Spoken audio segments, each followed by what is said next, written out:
রবিবার জয়পুরে রাজস্থান রয়্যালস বনাম লখনৌ সুপার জায়ান্টসের ম্যাচের শুরুতেই দেখা গেল নাটক। অদ্ভুত কারণে প্রায় 10 মিনিটের ওপর বন্ধ রাখতে হলো খেলা। ম্যাচের শুরুতে স্পাইডার ক্যামের তার ছিঁড়ে যাওয়ার কারণে ম্যাচ বন্ধ রাখতে বাধ্য হন আম্পায়াররা।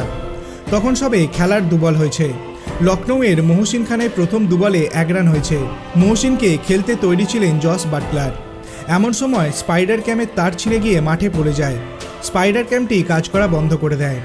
আম্পায়ারদের কাছে বিষয়টি জানানোর পর তারা খেলা সাময়িক বন্ধ রাখার সিদ্ধান্ত নেন। সম্প্রচারকারী দলের হয়ে কয়েকজন এসে সেই তার সরিয়ে স্পাইডার ক্যামে নতুন তার লাগাতে থাকেন। লম্বা লম্বা তার নিয়ে আসা হয় মাঠে। প্রায় 10 মিনিট খেলা বন্ধ রাখতে হয়। খেলা বন্ধ থাকার সময় বাটলার এবং যশস্বী জয়সওয়াল নিজেদের মধ্যে আলোচনা করতে থাকেন। লখনৌয়ের ক্রিকেটাররা একসঙ্গে জড়ো হয়ে আলোচনা সেরে নেন। মাঠের ধারে রিয়ান পরাগ এবং সঞ্জু স্যামসনকে দেখা যায় প্যাড পরে তৈরি থাকতে। আপনার কি মনে হয় স্পাইডার ক্যাম আজকের দিনে সম্প্রচারকারী চ্যানেলের জন্য খুবই গুরুত্বপূর্ণ একটি সরঞ্জাম? তাই খেলা শুরু হওয়ার আগে কি স্পাইডার ক্যামের তার সম্পর্কে আরও বেশি সচেতন হওয়া উচিত ছিল সম্প্রচারকারী চ্যানেলকে? আপনার অভিমত আপনি কমেন্ট সেকশনে জানাতে পারেন। ভিডিওটি ভালো লাগলে লাইক করবেন, চ্যানেলটিকে সাবস্ক্রাইব করতে ভুলবেন না। ধন্যবাদ।